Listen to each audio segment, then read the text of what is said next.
হেলায় হেলায় দিন যে কাটে, হেলায় হেলায় দিন যে কাটে, বই নাহি খুলে আইসিটি বই দেখলে পরে মাথা খালি করে। আইসিটি বই দেখলে পরে মাথা খালি করে। তো যাদের মাথা ঘোরে তো তাদের জন্য সাজেশন নিয়ে আসলাম এইচএসসি আইসিটি সাজেশন। তো আমরা দেখব যে কোন অধ্যায়গুলো পড়লে আমরা খুব সহজেই ভালো একটা রেজাল্ট করতে পারবো। তো আইসিটিতে আমাদের 100 মার্কের পরীক্ষা হয়, সেখানে 25 মার্ক থাকে ব্যবহারিকে, 25 মার্ক থাকে নৈবিত্তিকে, আর 50 মার্ক হচ্ছে আমাদের সৃজনশীলে। এই অধ্যায়গুলোর মধ্যে আমরা কিছু অধ্যায়কে গুরুত্বপূর্ণভাবে চিহ্নিত করব, যেগুলো পড়লে আমাদের সৃজনশীলে 50 ঠিকঠাকভাবে তোলা যাবে।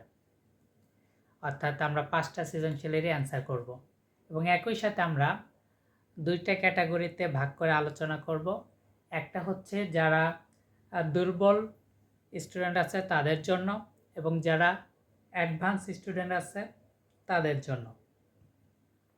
এবং এই 2টা ক্যাটাগরির আলোচনার মধ্যে অ্যাভারেজ মোটামুটি যারা আছো তাদের আলোচনাও হয়ে যাবে। তো দেখা যাক আমাদের কি কি অধ্যায় আছে আইসিটিতে। আইসিটিতে আমাদের টোটাল অধ্যায় আছে 6টা। সৃজনশীল আমাদের মার্ক হচ্ছে 50। সেখানে আমাদের 8টা সৃজনশীল থাকে এবং 5টার উত্তর করতে হয়। তো এখানে অধ্যায় যেহেতু 6টা, তো স্বাভাবিকভাবে বলা যায় প্রত্যেকটা অধ্যায় থেকে একটা করে প্রশ্ন আসবে, 2টা অধ্যায় থেকে 2টা প্রশ্ন বেশি আসবে। তো কোনো শিক্ষার্থী যদি তৃতীয় অধ্যায়টা করে, এখান থেকে সে 2টা প্রশ্নের উত্তর পাবে, এবং সে যদি পঞ্চম অধ্যায় করে এখান থেকে 2টা অধ্যায় পাবে। তো তৃতীয় এবং পঞ্চম এই 2টা অধ্যায়কে যদি খুব ভালোভাবে পড়া যায় তাহলে 4টা প্রশ্নের উত্তর পাওয়া যাবে। এবং বাকি যে অধ্যায়গুলো আছে সেগুলো থেকে প্রত্যেকটা থেকে একটা করে প্রশ্ন আসে।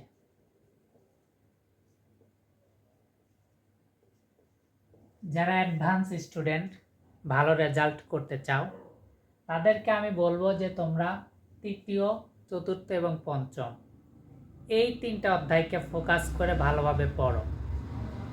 কেন এই 3টা অধ্যায়কে ভালোভাবে ফোকাস করতে পারবা? তার কারণ হচ্ছে এই 3টা অধ্যায়ের মধ্যে তোমার মার্কস কাটার সম্ভাবনা খুব কম। আমরা যদি প্রথম অধ্যায়ের দিকে লক্ষ্য করি এবং দ্বিতীয় অধ্যায়ের দিকে লক্ষ্য করি, সেগুলো হচ্ছে বাংলা কথা লেখা যায়। তো বাংলা কথায় কিন্তু মার্ক কাটে স্যাররা, এটা অভ্যাসগত কর্ম, তাদের হ্যাবিচুয়াল ফ্যাক্ট।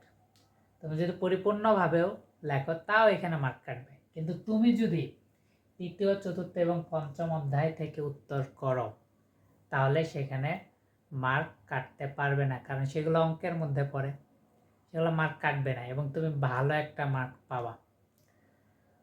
তো তৃতীয়, চতুর্থ, পঞ্চম এই 3টা অধ্যায় যদি সৃজনশীলের জন্য গুরুত্বপূর্ণ হিসেবে যদি পড়া হয় তাহলে খুব ভালোভাবে ভালো একটা রেজাল্ট করা যাবে। 5টা সৃজনশীলের অ্যান্সার করা যাবে এবং 5টাতে 45 থেকে 50 উঠবে ইনশাআল্লাহ। তোমরা তৃতীয় এবং পঞ্চমের সাথে যদি চতুর্থ অধ্যায় কারো পড়তে মন না চায় তাহলে তুমি চতুর্থ পাঠ দিয়ে তৃতীয়, পঞ্চমের সাথে ষষ্ঠ পড়তে পারো, তৃতীয়, পঞ্চমের সাথে তুমি দ্বিতীয় পড়তে পারো, তৃতীয়, পঞ্চমের সাথে তুমি প্রথম অধ্যায় পড়তে পারো। এভাবে তুমি প্রিপারেশন নিতে পারো।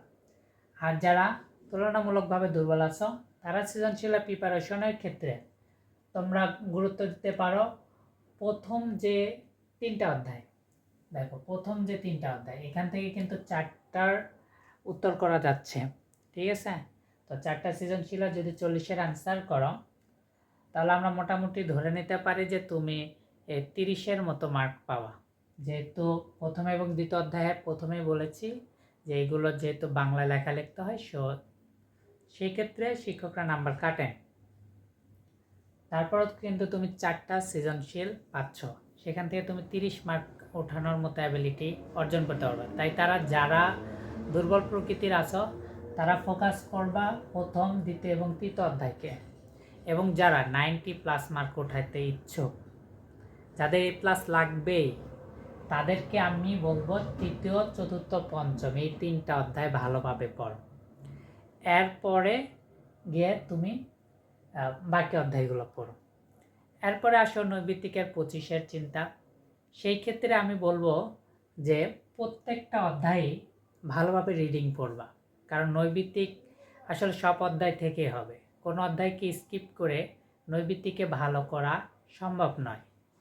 তো সেই ক্ষেত্রে তুমি প্রতিটা অধ্যায় বইয়ের যে তোমাদের যে মেন বইটা আছে, ভালো একটা রাইটারের বই পড়বা। সেই ক্ষেত্রে সাজেশন থাকবে সিস্টেক পাবলিকেশনে মাহবুবুর রহমানের স্যারের বইটি। এটা অনেক সুন্দর করে সাজিয়ে গুছিয়ে লেখা আছে এবং এখান থেকে বেশিরভাগ কমন পড়ে থাকে। তো